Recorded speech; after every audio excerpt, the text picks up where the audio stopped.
came back from Youth Pastor Summit, which was a retreat we did, and then we kind of had a banquet last night. And I just want to give it up real quick for the church for supporting me so much in my youth ministry.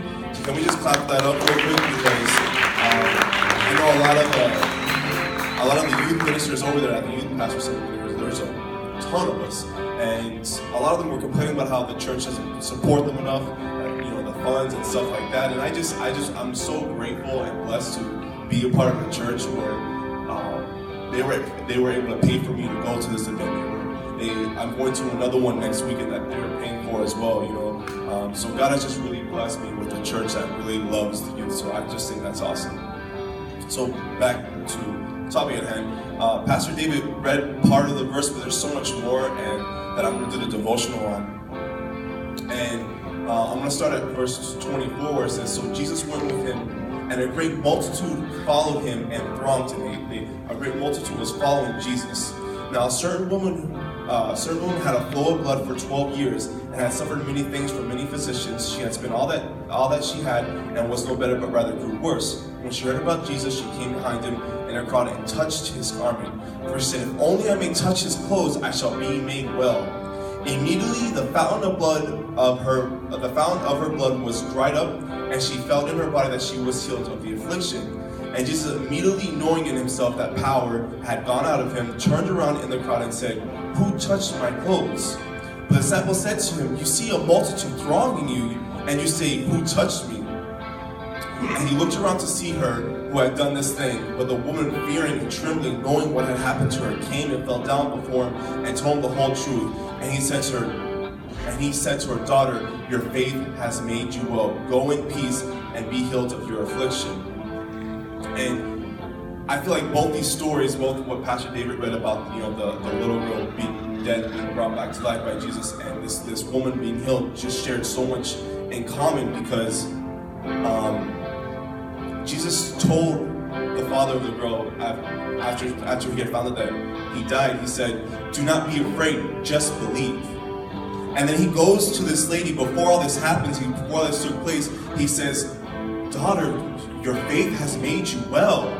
It wasn't anything that she had done. She had walked through this crowd. Now picture, I don't know if any of you have ever been to like a live show or concert where just millions of people are surrounding, and just picture the lead singer of the band or the concert, whatever, in the center of the crowd, and how many people would be around that person just trying to get to him. Now picture this woman fighting through that crowd and trying to get to Jesus.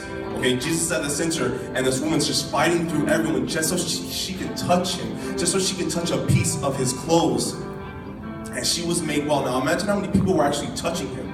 And she was the one that was made well. So we know now it's not by works, right? It's not by works. It wasn't because she was able to get through this crowd. It wasn't because she fought through this crowd. It's because she had the faith that drove her through this crowd, right? Her faith drove her to get to Jesus. Her faith drove her just to touch his garment.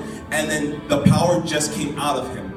The power just was released from him and healed her. Jesus didn't have to activate anything. He didn't have to turn around and touch her and bring her up and says, "Okay, you're healed." No. The power just came out of her, out of him, and healed her. That's how faith works. That's how faith works. Last night we were at the banquet, and one of the guys said, it takes 3 things to have a good ministry: prayer, prayer, prayer. And while prayer is great, you need to pray to God, which is awesome. That's not the only things that you need. You don't just need prayer. You need prayer. You need to read your Bible because you need to know the God that you're praying to, and you need faith.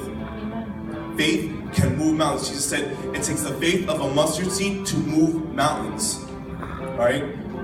This woman had faith enough where she can drive through a crowd, and all she wanted to do was just to touch Jesus. If we had that faith, where we just believe that if we get through this crowd, if we get through these battles, if we get through our struggles in life, just to get to Jesus, just to touch the hem of his garment, we will be healed. With the things that we can accomplish, the mountains that we can move, if we just get to Jesus. If we just look through the crowd, if we just look through the battles and see Jesus, we know he's over there. All we have to do is get to him and just touch him and just grab onto him. Just, "Yes, Jesus, I believe. I am not afraid. I can move mountains." Dear Heavenly Father, I thank you so much, God, for your word and for what it means to us and how it just speaks measures to us, Lord. Father, how how you've given us this story, Father, to remind us of the faith that we need, Lord. Father, that you would instill that faith in us, because everything is a gift from you, Father, and I pray that you would give us the gift of faith, Lord.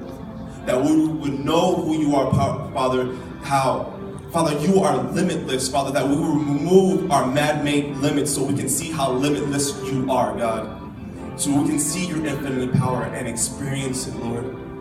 Help us to have that faith, Lord. Be with Callie as he preaches, Father. Be with the congregation as they receive the word, that they will receive it with an open heart and an open mind, Father. And they will leave this place, Father, a little bit more faithful, having a little bit more faith instilled in them, Lord. We love you and we praise you, and in your son's name we pray. Amen. Good afternoon, Josh.